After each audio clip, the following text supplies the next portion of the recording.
the room is left, I can be funny. That was so intense and serious and heavy, and it was much needed to bring about those issues, the horrors that veterans face. I'm just gonna read. I knew I forgot something when I left my apartment in Camden. I don't know why I mentioned that. Okay. I live in Camden, yo. Yeah! Yo!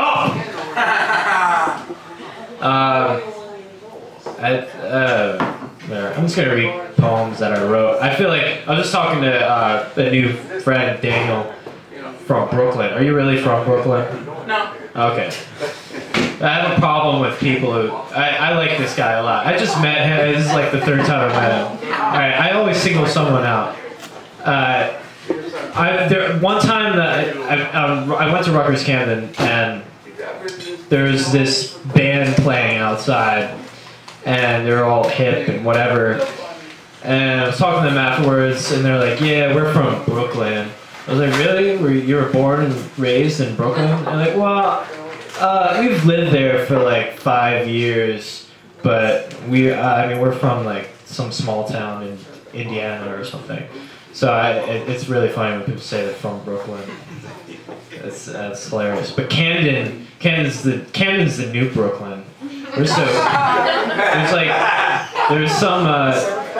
There was an Onion article that said something about Camden wanting to be a city that just skips the gentrification process and just has cool cafes and bars.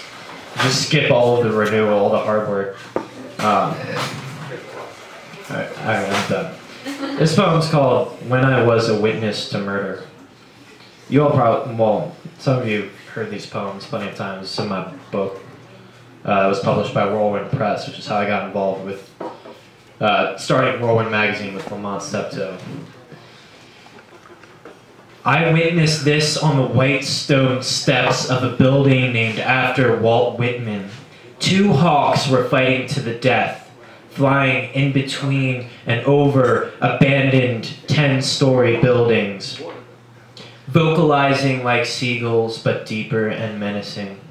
The birds would arc higher than skyscrapers and then dive at one another, and when they collided midair, my inside shook. No other humans around seemed to notice, but neither did they notice us. Then the third joust occurred, and one of them made a triumphant screech, a trumpet achieving beauty in a single note. But it was not finished. They kept fighting, lower and lower, until one fell, until it was silent.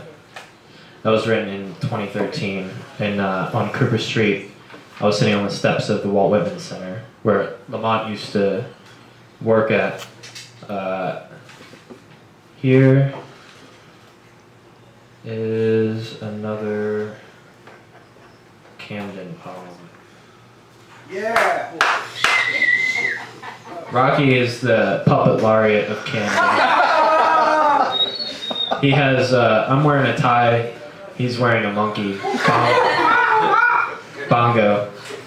Rocky and I like to share beers at the Victor. The only bar in Camden that it's safe to go to is right on the river, but it's a horrible,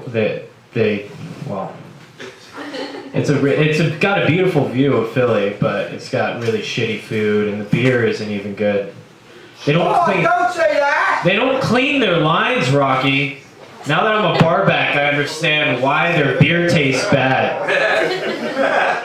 It sucks. You gotta clean your lines. Luckily, the Pen and Pencil, we don't have any drafts. You know, we have nothing on tap. Everything's in bottles. But Mike takes care of it. I don't know. Alright, I'm done. I'm not gonna read it.